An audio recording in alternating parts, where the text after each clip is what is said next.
കൂട്ടുകാർക്ക് രമ്യാസ് വേണ്ടിലേക്ക് ഒരിക്കൽ കൂടി സ്വാഗതം.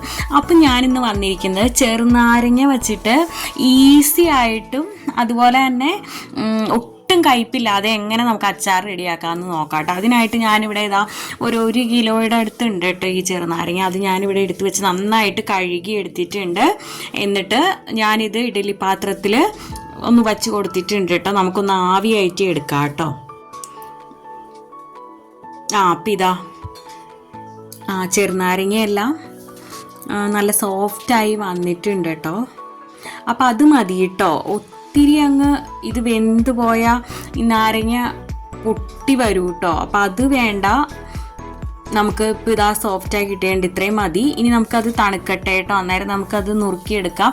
ഇനി നമുക്ക് അച്ചാർ റെഡിയാക്കാനായിട്ട് ഒരു പാൻ അടപ്പത്ത് വെച്ചു. അതിലേക്ക് 1 ടേബിൾ സ്പൂൺ നല്ലെണ്ണ ഒഴിച്ച് കൊടുത്തു. പിന്നെ ഇതാ ഒരു 6-7 പിരിയൻ മുളകാണ് കേട്ടോ ഞാൻ ചേർത്ത് കൊടുത്തിരിക്കുന്നത്. ഇതാവുമ്പോൾ അധികം എരിവ് ഉണ്ടാവില്ല. അപ്പോൾ കൂട്ടുകാരുടെ എരിവിനനുസരിച്ച് ഏത് മുളകാന്ന് വെച്ചാൽ എടുത്തോളൂ കേട്ടോ.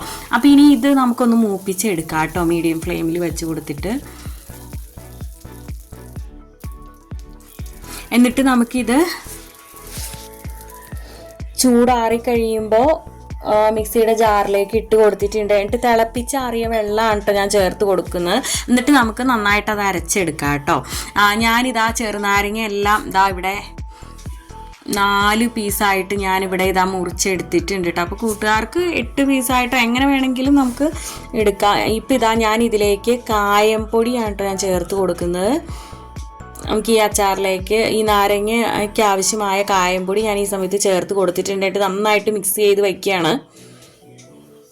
അപ്പോൾ ഇതാ ഞാൻ നമ്മൾ മൂപ്പിച്ച വറ്റൽമുളകെല്ലാം ഇത് അരച്ചെടുത്തിന്. അപ്പോൾ നല്ല ഒരു കൊഴുപ്പ് കിട്ടും കേട്ടോ. നമ്മുടെ അതും ഒരു ടിപ്പാണ്. നമ്മുടെ അച്ചാറിന് നല്ല ടേസ്റ്റും ഉണ്ടാവും, നല്ല കൊഴുപ്പും കിട്ടും, നല്ല ഒട്ടും കയ്പൊന്നും ഉണ്ടാവില്ല കേട്ടോ. ഇനി നമുക്ക് അച്ചാർ റെഡിയാക്കാനായിട്ട് പാൻ അടപ്പത്ത് വെച്ചു.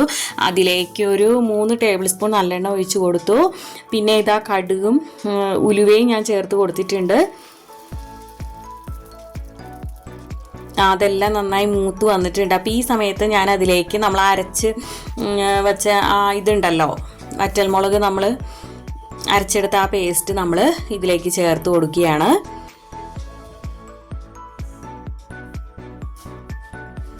ഒരു നുള്ളു മഞ്ഞൾപ്പൊടി ഞാൻ ചേർത്ത് കൊടുത്തിട്ടുണ്ട്. പിന്നെ സ്വല്പം കാശ്മീരി മുളക് പൊടിയും കൂടെ ഞാൻ ചേർത്ത് കൊടുത്തിട്ടുണ്ട് കേട്ടോ. അപ്പോൾ ഒരു കളറിന് വേണ്ടിയിട്ട് ഞാൻ അതും കൂടെ ചേർത്ത് കൊടുത്തിട്ടുണ്ട് കേട്ടോ.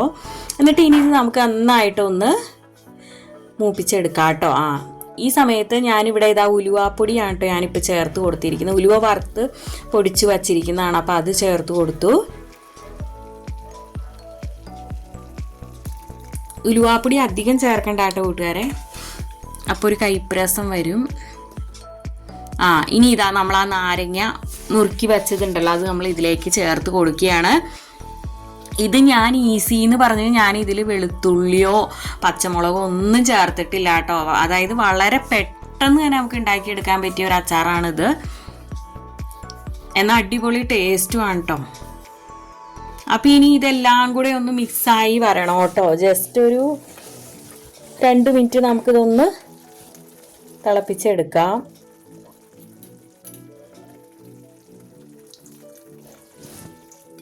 ഇതാ ലാസ്റ്റ് ഞാൻ ഇവിടെ ചേർത്ത് കൊടുത്തിരിക്കുന്നത് വിനാഗിരിയാണ് കേട്ടോ.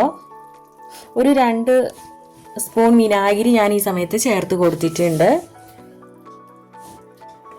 അപ്പം അതും കൂടെ ഒന്ന് മിക്സ് ചെയ്ത് യോജിച്ച് വരട്ടെ കേട്ടോ.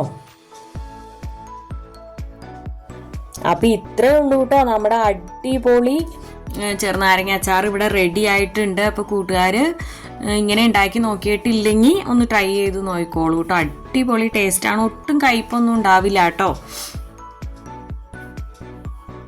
കിടു അച്ചാറാണ്. പിന്നെ കൂട്ടുകാർക്ക് അറിയാലോ അച്ചാർ എപ്പോഴും നമ്മൾ ചില്ലുകുപ്പിയിലാക്കി വയ്ക്കുന്നതാണ് നല്ലത്. അതുപോലെ ഓരോ പ്രാവശ്യം എടുക്കുമ്പോഴും നല്ല ഡ്രൈ ആയിട്ടുള്ള സ്പൂൺ ഉപയോഗിച്ച് എടുക്കുക.